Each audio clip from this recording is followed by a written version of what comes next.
जी हाँ दोस्तों, क्योंकि सास भी कभी बहू थी का आने वाला ट्रैक बहुत ही जबरदस्त होने वाला है।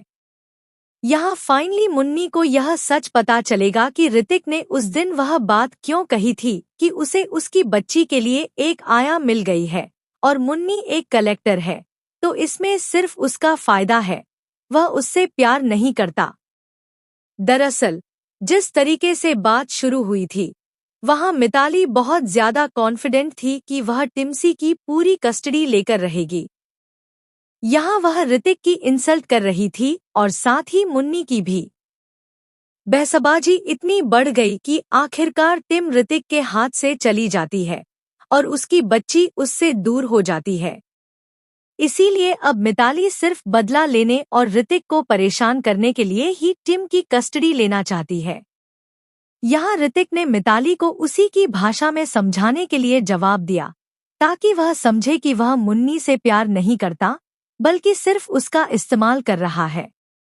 इसी वजह से ये सारी बातें कही गई थी।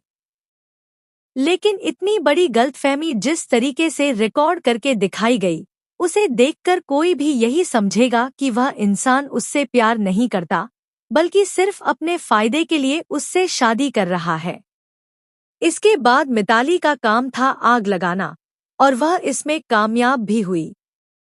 हालांकि मुन्नी ने ज्यादा रिएक्ट नहीं किया, लेकिन जिस तरह से वह बिहेव कर रही है, वह ऋतिक से दूर दूर रह रही है, उससे बात नहीं कर रही, और शादी के बाद दोनों के बीच प्यार भी देखने को नहीं मिला।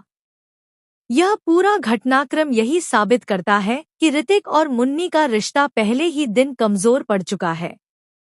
लेकिन अब फाइनली जब मिताली दोबारा ऋतिक की इंसल्ट करने की कोशिश करेगी, तो मुन्नी से बर्दाश्त नहीं होगा।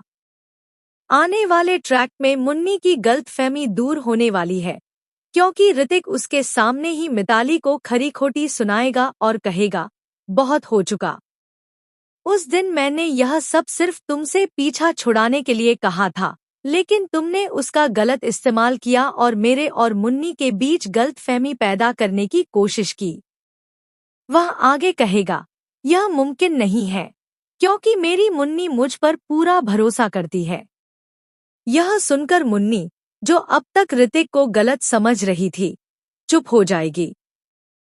यानी दोस्तों, शो में अब बहुत ही इंटरेस्टिंग और मजेदार मोड़ आ गया है, जहां आपको हाई वोल्टेज ड्रामा देखने को